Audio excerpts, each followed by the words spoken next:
Hello and welcome to the official Haters Premier League Roundup show. I'm your host, Aaron Goldstein, and today I'm joined by a man who has been in the Arsenal press box since the club was founded in 1886, Nick Callow, and making her first appearance on the show, Aisha Galati. Welcome. After the first meaningless international break of the season, Arsenal were left short, let's say. They had to make a short journey across North London to go face Tottenham, but they would be without Martin Ødegaard, captain, and their £105 million midfield man, Declan Rice. But as has been the case for the last three seasons, Arteta's men got the job done. Nick, you were at the game yesterday. What did you make of Arsenal? I was privileged to be working at the Tottenham Stadium yesterday, and that's the first time Arsenal have won 3 in a row in 36 years away to Tottenham. It was a hugely enjoyable match to cover. It had all the spike and nastiness of a North London derby, low on quality quite often, apart from the Arsenal defence, who just handled everything that Tottenham threw at them. And as you said, without Ødegaard, Rice, Mourinho, Calafiori, could go on and on and on. Huge win for Arsenal. Sets them up perfectly for a big week with Champions League and then Man City away this Sunday. This Arsenal defence is quite special, isn't it? I mean, you look at how many times Arsenal have conceded on the road in 2024. They just shut up shop every single time. They say defence wins titles. Do you give Arsenal any chance? Do I give them any chance? Well, you know what? City are playing so well. If you'd asked me before the Tottenham match yesterday, I said little or no chance. But that win, you could just see it just shot confidence with the whole squad, the whole supporters. Everyone connected with the club now thought, I know Tottenham aren't title rivals, but they're huge rivals. And to go in there with a sort of substandard team, I think if they can go to the Etihad and get a draw, then they have to be considered genuine title rivals. Yes, why not? They've got it. They're going to give everyone a go. Look, last season, Arsenal were brilliant from set pieces. And once again, they found the back of the net from a corner. A fantastic win for Arsenal, even without a full-strength squad. Loving the game means that you are able to do things regardless of the context. Jorginho loves the game. He loves the game. He doesn't play it, but loves winning. And when he's not playing, he's throwing like an animal at his age after winning everything. So when you ask him to play 90 minutes, like he hasn't played probably for the last 5 months, he's able, even cramping everywhere, managed to do it. The same with Jurgen. He's been a year out. He hasn't played 90 minutes at all, and he was struggling today. But he managed to do it for the team. And like all this guy, I don't know without a preseason already how many minutes he's played, and it was unbelievable, all of them. But that's the spirit and the characters that we have that I love. Arteta obviously touching on Jorginho there, who actually led the boys out yesterday. He was captain without really playing this season. Arsenal missing so many players. Is it impressive from Arsenal, or does it just show that Spurs are really far off the pace? I think there was a lot of chat in the build-up to this match about these missing players, and it was kind of starting to sound like excuses or almost like setting themselves up for a little bit of failure. I think I was expecting, as probably most people were, even with the substandard team, that Arsenal would get over the line.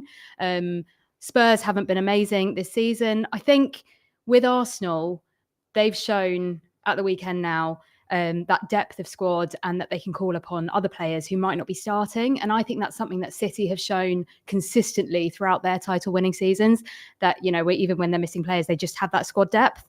And yeah, I think Arsenal have now shown that. But in terms of Spurs, I think there's a lot more that they need to be showing. James Maddison was off the pace. Solanke had that chance. He should have hit it first time. He didn't. Spurs need to up their game if they want to be competing with the top teams. I don't know if this is too strong a word for me to use, but I thought when I looked at those lineups, an hour and 15 minutes before kickoff as it is this season, that the Spurs lineup was actually disrespectful. It was sort of like Ange had said to the boys, let's just go out and see how many we can score. We're going to score. It seemed sort of naive. They played so many attacking players, and despite Arsenal missing 2 of their most important 4 players in Ødegaard and Rice, the other 2 obviously being Saka and Saliba, in my opinion, Tottenham didn't really get a look in properly. Is that naivety from Ange, or what is that? Yeah, it's hard to say. I don't know if that's necessarily fair. I think he picked a team that he thought was going to be the right team on the day. I think, like we've touched on, Arsenal did defend exceptionally well, and that stopped Spurs from getting that look in that they were maybe hoping to get. Their biggest chances were sort of shots from further afield, maybe hitting hopes, but almost scored. I think, I don't know. I think Ange probably does need to start changing things if he needs to if he wants to be competing with teams like Arsenal. So, Nick, what do you think? Arsenal fantastic or Spurs abysmal? Well, I wouldn't say Spurs were abysmal. I mean, they dominate. I'm just rubbing it in. As a club as a whole, or the match, I don't know what you're referring to, but Tottenham had the majority of They dominated possession. Statistically, they had most of the ball, as they did last season. They were 3-0 up at half time last season when they had most of the ball.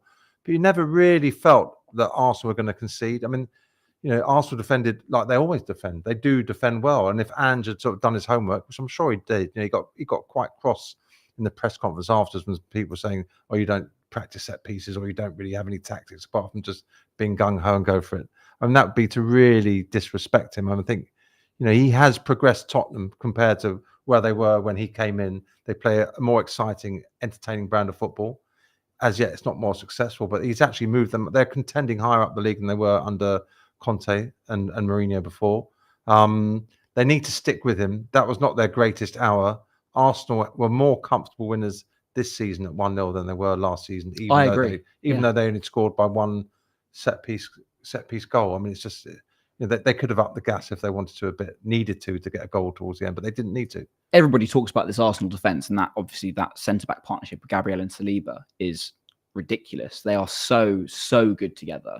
But obviously it caused a lot of controversy early last year when Arsenal brought in David Raya, who's literally coming in and replacing the goalkeeper that was in the team of the season in Aaron Ramsdale. But the one thing that Raya has that I don't see in any other goalkeeper is his ability to catch everything. And that just must bring them so much safety and security. And they must feel more confident with him behind. I think the two it was almost in a way a tale of the two keepers yesterday, because Tottenham fans are really, really keen on Vicario. He's a great shot stopper, but he just stands on his line at corners. And I was talking to some Tottenham fans walking down the stadium, towards the stadium before, and they're saying they were worried about Arsenal's corners, worried about the way Vicario approaches corners. They say he's just a shot stopper. They lost a lot of faith in him. And David Raya, who made a huge error in the match last season, he was the one who got Tottenham back into the game, if I remember right, when he gave the ball away to Romero. And I was thinking, like a lot of Arsenal people who watch Arsenal, thinking, is this guy really better than than Aaron Ramsdale? Well, the answer is yes, he is. And as you said, I mean, his hands are as big as this table. They're bigger than my head even. And ever since Pat Jennings was in goal for Arsenal and Tottenham, their hands like spades. Haven't seen a goalkeeper like him, the way he just plucks balls out there. He's not a big, tall guy, but he's certainly got safe hands. And in a way, he was with him in goal, the whole Arsenal defence can relax, because they know if they make a mistake, he can be there to bail them out. I don't think Tottenham defenders have that same sense of security. And I think it's signs of a great manager as well. Though, like you mentioned, a lot of discussion when Raya was brought in. Ramsdale had done a great job. Arteta sort of fobbed it off as, they're both going to be, you're going to see. He clearly had in mind exactly what he wanted to do. And that decision has definitely turned out to be the right decision. And that's signs of a great manager, to spot something that's good, but not exceptional. And he's made it exceptional, I would say. It was a fiercely contested London derby, but I wouldn't say there was too much controversy. The one moment that definitely Sky wanted to pick up on was whether Jurriën Timber should have seen red. Opinions? Not a red card for me.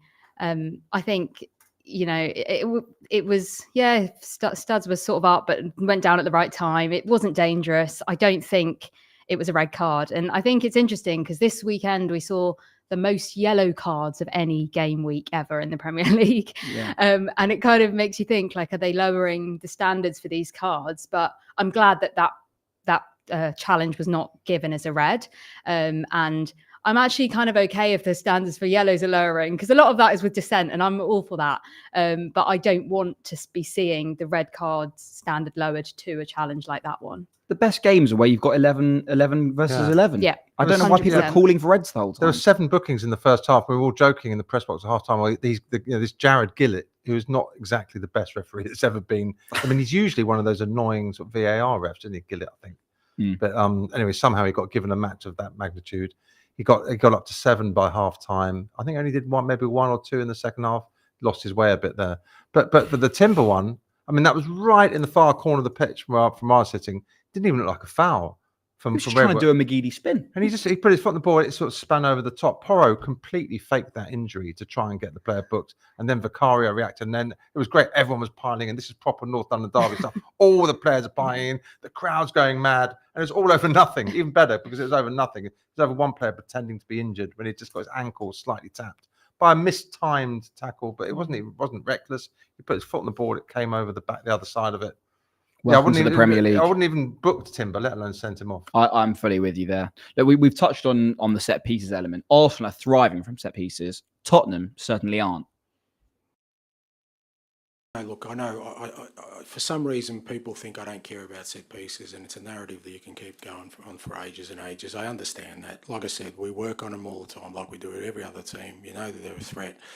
As I said, for the most part, we handled them really well today, but we switched off for one and we paid a price. And you learn from that and you move on. But it is what it is, Matt. You know, it's my burden to carry, mate, and I'm happy to do that. It's not like I've always said. For me, there's a bigger picture that's at play here that's much more important than you know the finer details of us getting to where we want to. And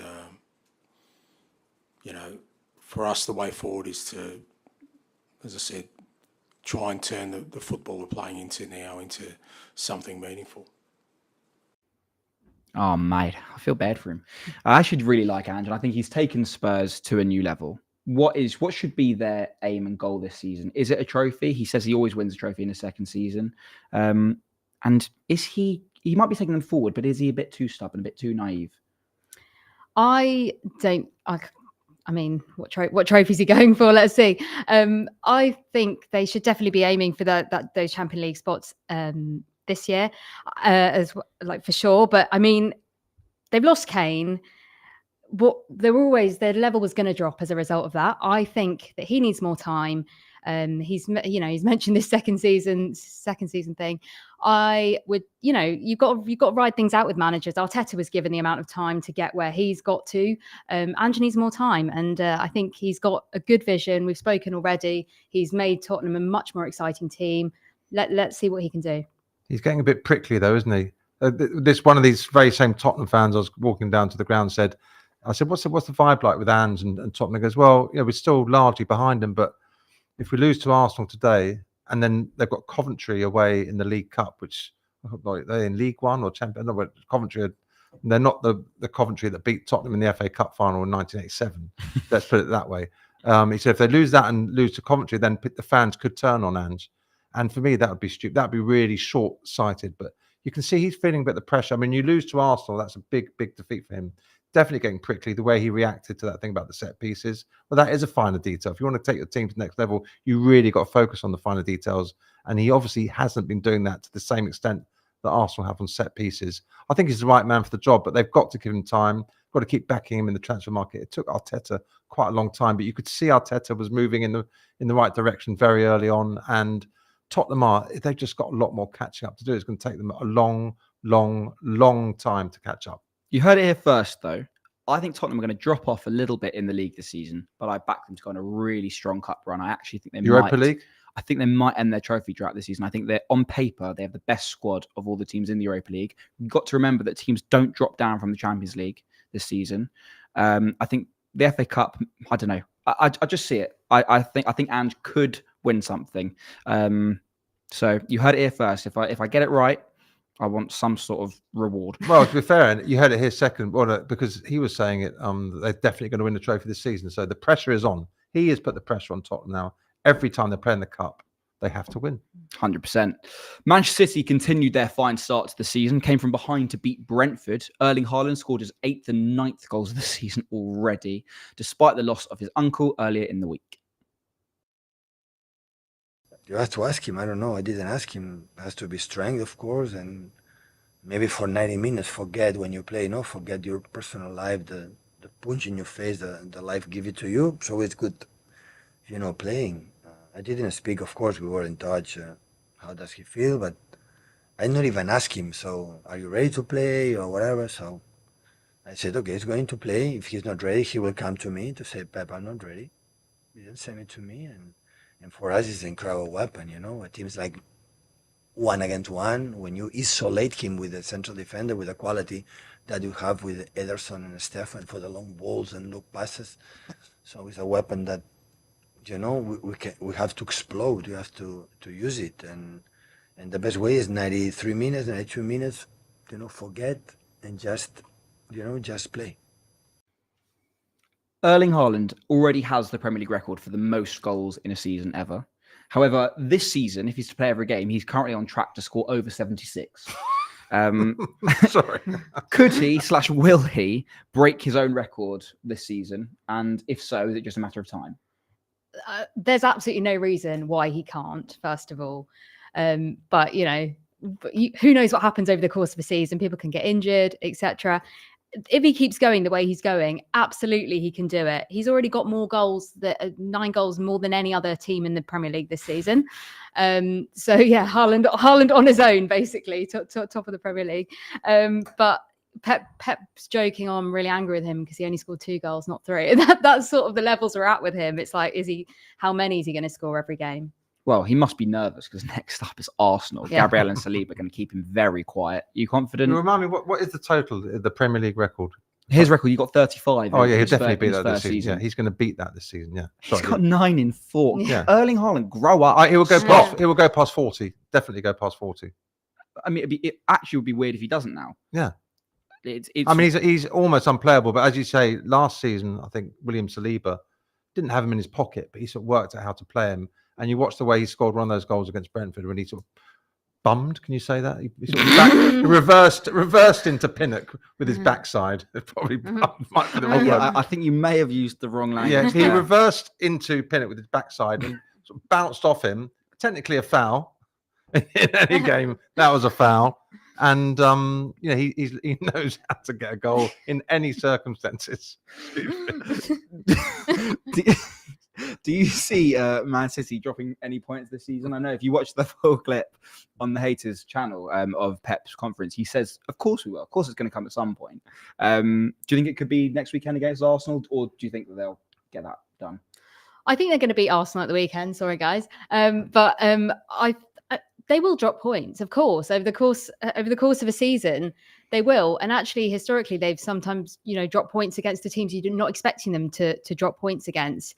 And it's almost like Pep will know the magnitude of this weekend's fixture, and he will set his team up really quite efficiently to ensure that they come out with a win. And I believe the way they've been playing so far, they will. But even without Haaland, they've got players. I'm happy you said that, Nick. City don't really have a backup striker. I think it's fair to say. Maybe they've got someone in their youth ranks, but they've lost Julian Alvarez. There's now 8 Champions League games too. Haaland is a robot. He is a monster, but he can't play every minute of every game. Do you think that he'll need some rest? Is that going to, catch up with City at some point? Yeah, I think this inflated Champions League system, there's a time to sort of rest some of those players. It's almost become like the Europa League was for City and maybe Arsenal too. And he can rest Haaland until it gets to the sort of the business end of the Champions League, and he can nurse him through that. I mean, he can play Phil Foden. They can play without a striker at City. Sometimes they look a better team without Haaland. Play a different way. They can play Foden up there. They can play false nines. They've got players who can do that. So I don't think Pep's unduly worried. But when you've got him, you just give him the ball and he will score. Yeah, backside or not. Sorry. The 2 front runners had fantastic weekends in Arsenal and Manchester City, but Liverpool fell off the pace and fell to a 1-0 defeat at home to Nottingham Forest. But it is a big setback. So if you lose a home game, that's always a setback, and especially after if you face a team, we never know. Maybe they will go all the way to fight for Champions League tickets. But normally this team is not ending up in the top 10. So if you lose a game against them, that's a big disappointment. Although they were organized and structured really well today. Freak defeat for Liverpool, or were they overperforming for the first few games? Were they living on that new manager bounce? They had some nice fixtures, new manager bounce. It was a bit of a freak result, I think. I think Liverpool replay that game and they will win it. But I mean, Forest, don't underestimate them. I think they're undefeated, aren't they? They are. They're one of 5 teams. When you look at it, you think of Forest, it's Nottingham Forest, they're not that big a team, but they've got a hell of a good squad. They've got a really good manager. They did in the Premier League. When I looked at some of those matches, it was really, really strong in depth. And you can't take Brentford at home lightly. You can't take Wolves at home lightly. You can't take Brighton or anyone at home lightly. If you're a big team like Liverpool, City, or Arsenal, you have to be at your very best.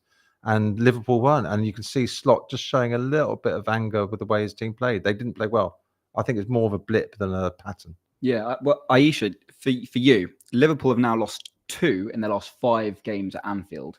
Is that slightly alarming? Obviously, one of those defeats was also under Jurgen Klopp. But Anfield isn't the fortress that maybe it once was. Yeah, I mean, it would be easy to say that, but I think it's also, you've got, again, there's been change. We've got a new manager at the helm, and I think, yeah, one of the matches was Jurgen Klopp, but that was towards the end. It's all coming, winding down a little bit. I still see Liverpool as a big competitor this season. Arne Slot, he's got a long way to go, and I think we're going to see a lot more from him. Sorry to really jump over Liverpool. If you've got any comments about Liverpool, then please do get them in and we'll come to them shortly. But I want to talk about Chelsea. It wasn't a good weekend for Liverpool. It was for them. They'll be very happy with their hard-earned win at the Vitality. Standout performance from deadline day signing Jadon Sancho. I have the feeling that Jadon is a guy that he needs love. And this is what I think when I spoke with him before he joined us. And also I know that he has the desire to show the player that he is. But it's for me, he has just to enjoy football. That is the reason why they play, because they are happy and they want to play football. They have to enjoy playing football. And then because they are good, they're going to do good things. Okay, Aisha, you're our resident Man United expert, and therefore we're going to throw the Sancho questions your way. Do you think he should start for Chelsea in their best 11? So I think, Chelsea signed Sancho, and my heart sank a little bit because I've seen Sancho at his best, as we all have. And I think Chelsea fans are wondering, are they going to get the Dortmund Sancho or are they going to get the Man United Sancho? And it's only been 45 minutes, but from the looks of it, the Dortmund Sancho. And if Sancho is playing as well as we know he can do, has done over the years, performing week in, week out for, a Champions League side, Dortmund, an amazing team, he 100% starting Chelsea 11. Do you think Chelsea will kick on from here? It was kind of like a big win, really. Always is very important for goalkeepers. Once they've saved a penalty, the confidence kind of just brews from there. Do you think Chelsea will start flying? Yeah, it was. It was a big moment, that the penalty. I think Chelsea have a lot to show. I think their problem over the years, of the last few seasons, has been what is their starting 11? All that mix up. There's been really good players, but which players are playing best together? And actually, I think if they find that formula, which we started to see it a little bit over the weekend, I think there's no reason why they can't push on from here. What do you make of Chelsea at the weekend? I thought they were largely underwhelming. I think Maresca's a good manager, and I think Sancho's a good signing. And whether he fits into their best team or not, I've got no idea, because there's so many of them. I wouldn't know which Chelsea team where to start. But I think there's a potential for him to do well there. A bit like there's potential for Sterling to do really well at Arsenal. It's a bit of a punt, isn't it? But both really high quality players who, when their game is on, they're almost unplayable. I think they got a bit lucky with the penalty. Chelsea, it wasn't the greatest save. It wasn't because I could have saved that penalty. That penalty wasn't very good. The 2 games, I was at home sorting things out on Saturday, I had the day off. Southampton had a penalty. They could have gone 1-up on Man United. That was a poor penalty. Terrible penalty. Yeah. I could have saved that one too. And I'm not a very good goalkeeper, trust me. And that turned the game. Then United went up there and scored, and Southampton just collapsed. Same with Bournemouth. After they missed that penalty, you just thought, oh, that's their chance gone. Chelsea didn't have to do too much to win it for me. I'd love to be a friend of Anthony Taylor as well, because I know he'd never forget my birthday. He loves giving cards. He loves them. Most ever cards in a Premier League match. It was the highest yellow carding weekend of all time, largely down to Anthony Taylor. What is going on with the yellow cards this season? It was bizarre. It's as if they've had a meeting last week or something. And you get a card. You get a card. It was proper a bit like Oprah stuff. It didn't feel like that in the match, did it? When they said those stats, you were expecting that it would have been a really, hot-headed match, and it really gambling's wasn't. Technically illegal, isn't it, for referees and PGMOL? But it sounds like they've had a little bit of a spread bet, a bit of a sweepstake thing. Like who's going to get the most yellows this season? And Anthony Taylor, well, it's the only way he's going to make a name for himself is by booking lots of people. It does feel like that's how refs think, though. Like, how can I get in the headlines this weekend? Yeah. Mm. And that's the thing, across European leagues, the referees, no one really knows who they are. They've got other jobs as well. It's showbiz. I guarantee you we're going to have a Netflix documentary in the next few years of the referees and like what they do at Stockley Park throughout the week, because they're all just going to be their own big characters. That's how it is. Imagine being on their WhatsApp group. Did you see the booking Taylor did today? You know, I can't believe it. Got away with another one. LOL. Well done, mate. Look, Sancho's parent club, Man United, kicked off the weekend with a win on the South Coast. It was an accomplished performance that would have left Erik ten Hag feeling much better than he was just before the international break. He was feeling particularly happy with Marcus Rashford, who recently hasn't been shy of criticism. Very important, and we don't pay attention what the outside world is telling. But you are right.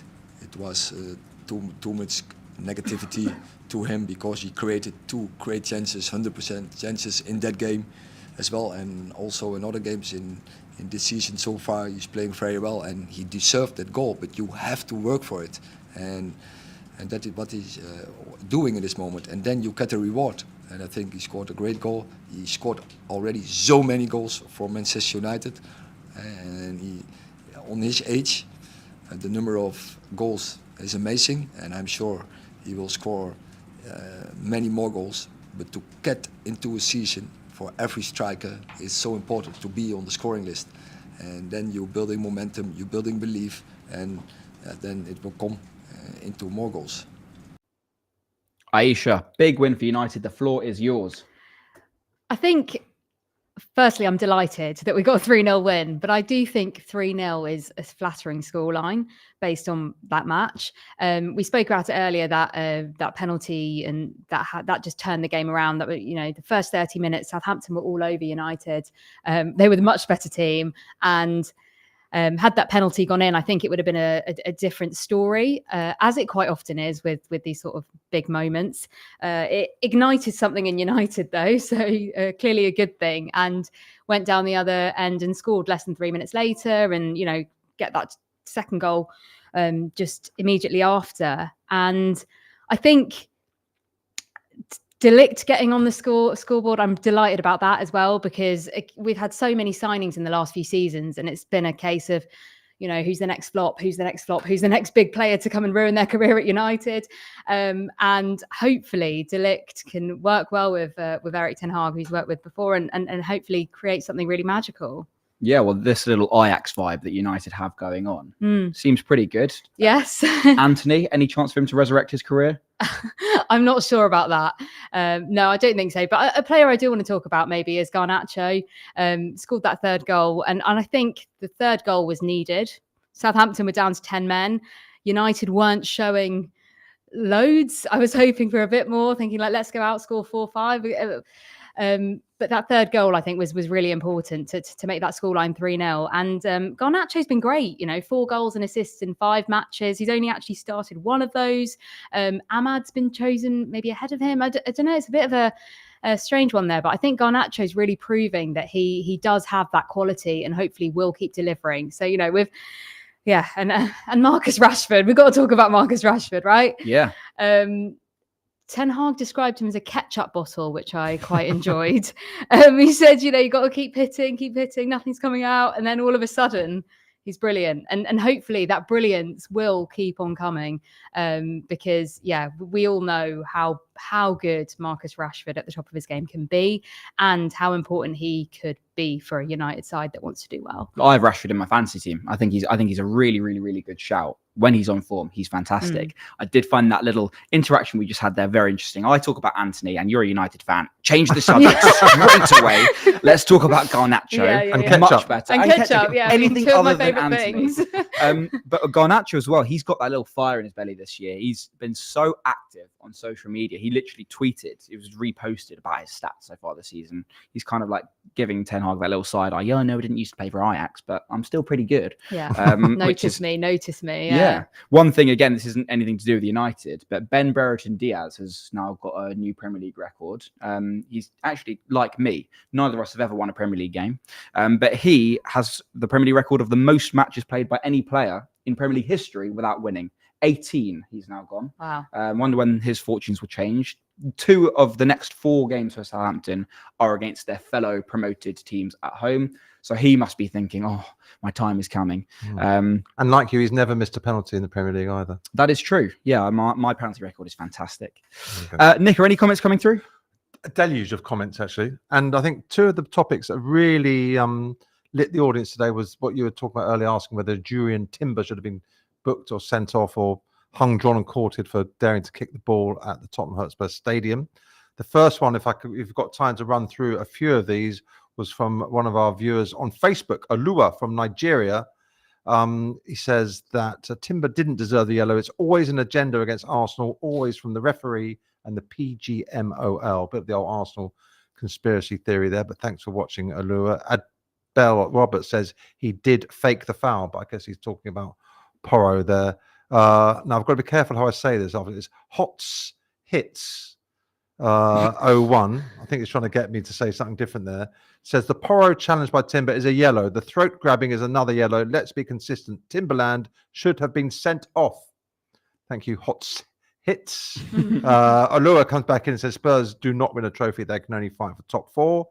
Shaq says Timber wasn't a foul, yellow at most. Chimizi also says not a yellow. There's really some quite good comments on the Timber situation. Hots Hits is back again, saying that Coventry knocked out Wolves, and that was a dodgy VAR decision. They were a dodgy VAR decision away from beating Man United in the FA Cup last season. So I think he's warning Tottenham that Coventry aren't that bad. I think I said they weren't very good earlier, but thank you for the tip there, Hots Hits. And then we came on to the debate about could City cope without Erling Haaland, what they're going to do if he ever gets injured and stops scoring 2 or 3 goals a game. Hots Hits, he's prolific, this guy. First half was the best I've ever seen by Brentford. They had us worried. Oh, he's a City fan.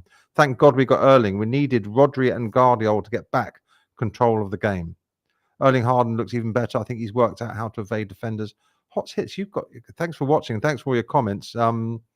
But Nitsuj Newbie says we all need a little bit of love, but I guess that's referring to the Sancho, and that's sort of the majority of the comments there. Quite a few of them today. Thanks so much. A lot of you watching on Facebook and YouTube. There's a poll on YouTube as well. I wonder how that's going. I wonder if I can. We've got time for the poll. Yeah, if I of course. Find it quickly. We're asking who was the Premier League player of the weekend. Well, quite a few of you have voted. Trailing in 4th place is Ollie Watkins on 4. He did very well for Villa. Maybe that's a bit harsh. Haaland 13%, Sancho 19%, and the runaway winner so far is he'll give you hell. Gabriel 64%, the Arsenal goal-scoring defender from the North London derby victory. Very quickly, just on Manchester City, that's the 2nd game in a row that they've conceded early at home and then come from behind to win. So the fact that they're conceding will be very interesting. If Arsenal can go to the Etihad next Sunday, get an early goal, shut up shop, and only like lose they like 3-1. to do. Yeah, exactly. It does feel rude to ignore Ollie Watkins, though. His return to form has come just after the international break. 2 goals of the weekend, but John Duran, what a goal! It was ridiculous. Do you think we're going to start seeing some Premier League strike partnerships this season? I mean, it would be great to see that. I think a lot of people have enjoyed. Well, maybe not Birmingham City fans, but a lot of people have enjoyed Villa's, becoming one of those really competitive sides again. And Ollie Watkins has been a huge part of that. And I'd love to see more of him. And yeah, John Duran's goal, what a goal. Goal of the season. Early shout. There's a long way to go. Yeah, but but it was I'll tell you what, it's definitely going to be one of them. And Unai Emery's got a choice to make now about how he plays in. Keeps bringing. If he's going to do that every time he comes off the bench, then you keep him on the bench and then you bring him on, a bit like Trossard does for Arsenal.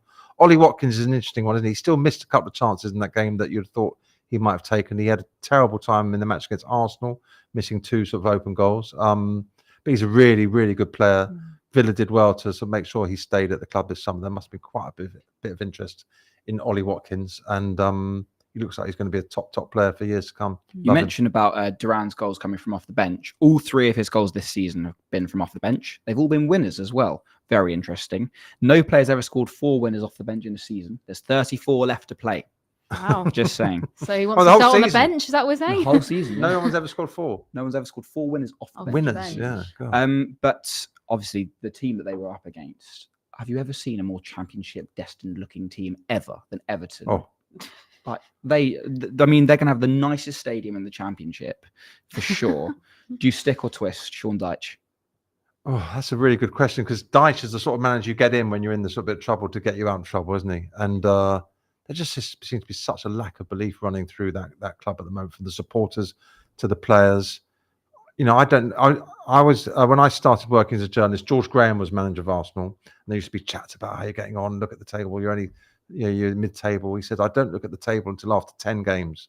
So I presume Everton are bottom because I think they've lost every game. I presume City are top because they've won every game, but I'm not looking at the table until after 10 games.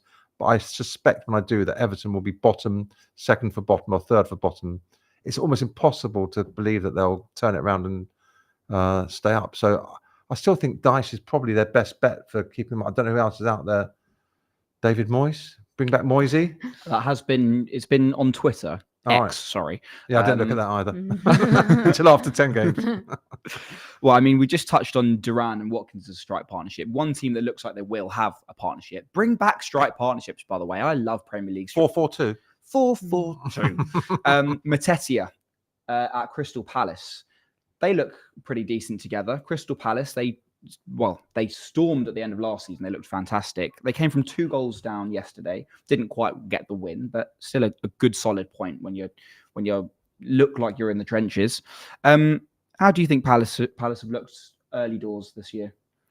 Yeah, I mean, Palace are one of those teams I never really know how to feel about them, because they can come out and be a really top class looking side one week and then next week look like they're going to be relegated. Like it's really one of those things. But yeah, I mean, you mentioned Mateta there. I think he's key to their success this season, and hopefully we see a lot more scoring from him. Yeah, he takes a good penalty. And you know who Palace have got next?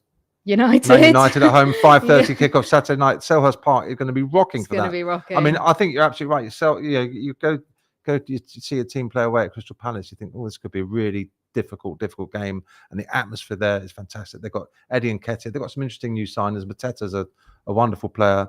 Wouldn't surprise me if they got a result against United at the weekend. The main talking point from that game was Jamie Vardy's goal. He's 37 years old, still scoring in the Premier League.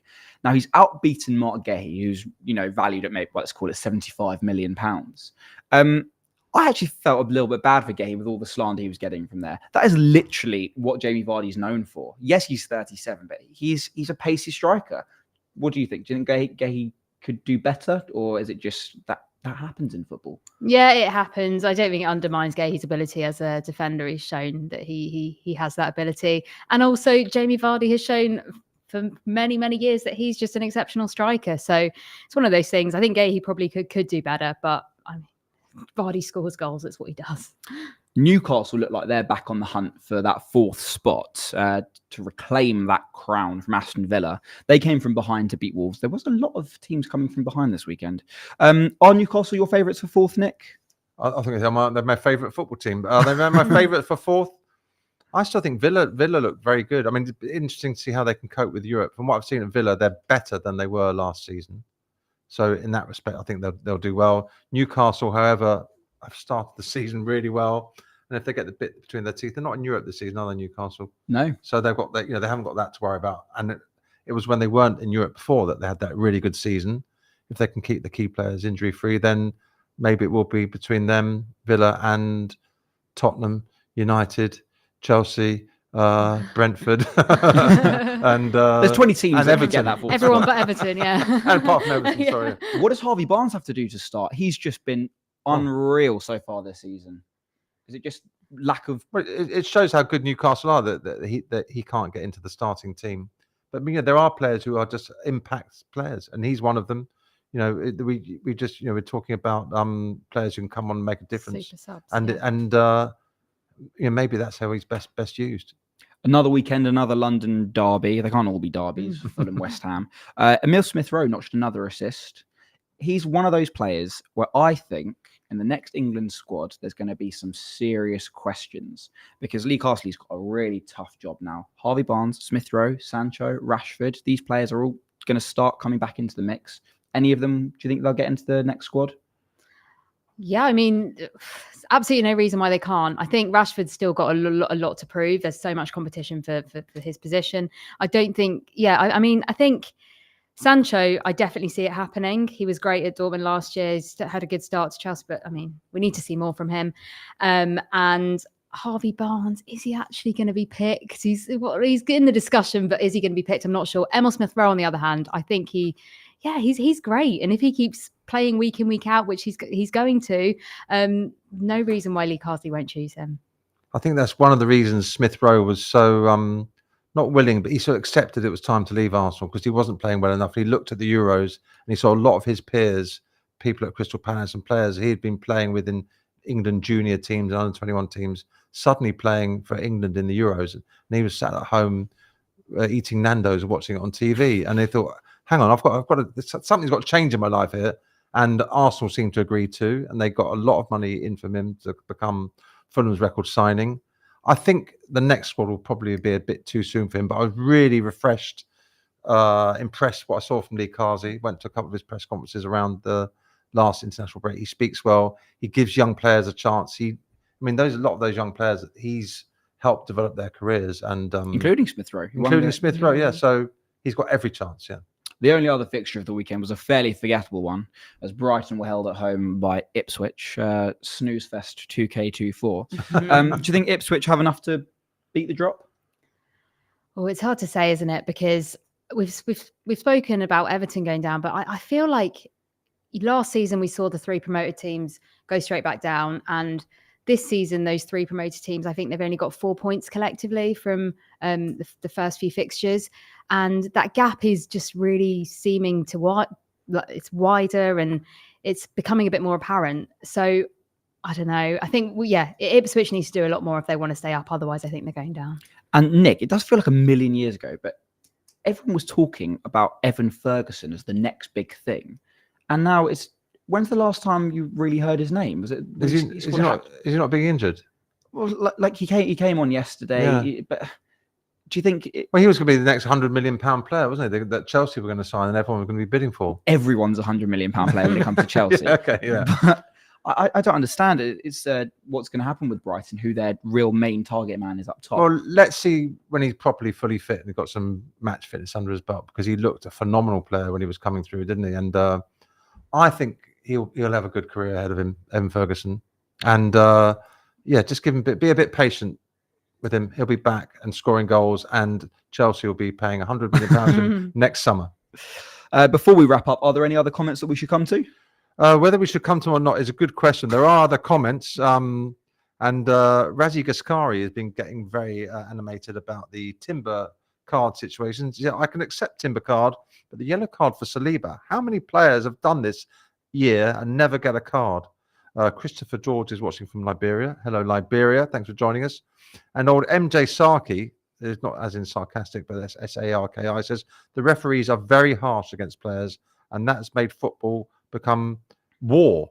Imagine 60 plus yellow cards in just a week of play. We'd have to imagine it. We've pretty much seen it. So, yeah. I think Razi's got a point there, because the Saliba yellow card was from delaying the restart, and it's just a load of nonsense. It's just stop giving cards unless they're necessary. The thing that's annoying me with delaying the restart, all of this thing, is that how often do you see a goalkeeper take a million years to take a goal kick? They're time wasting, and that's proper. And you've never ever in Premier League history seen a goalkeeper get a second yellow for time wasting and that. You can't mix and match the rules. Just the referees are in England drive me absolutely mental. Like, I bet they had no friends at school, all of them. I can't bear them. I don't really have a problem with some of those yellow cards about, the things that people are being taught as tactics in training. I'll delay the play. Those things are the things that often make the difference. And actually, like, if referees are going to, I think the key is consistency. If it is the case that they are now going to be giving out yellow cards for this, then that just needs to go from the game. And I mentioned earlier dissent yellow cards. I think there was a lot of those this weekend, and maybe the threshold for that is lowering. And I'm also okay with that, because players can be it's too much for the ref sometimes. So I'm not against that. Well, anyway, book them all or none at all. This is what Arteta was getting upset about with the Declan Rice sending off. I fully agree. 100% agree. Robot referees who get the same brains making the same terrible decisions every week. Because you get these different idiots making different decisions. It makes it impossible for anyone to know what's going on. The Arsenal Certainly for conspiracy me. would still happen. Oh, I'm not being an Arsenal conspiracist, far from it. I mean, I'm not saying Rice didn't even deserve to get sent off, but let's have the same rules for everyone. So we need some sort of weird change that football's never happened in the whole 1 million years of football, I think you said. I remember the first game. I was there. I was there, yeah, in goal. That's it for this week. Thank you very much for coming on, Aisha. Hope to see you again soon. We'll see you all next Monday to discuss Arsenal's trip to the Etihad and the first week of Champions League football.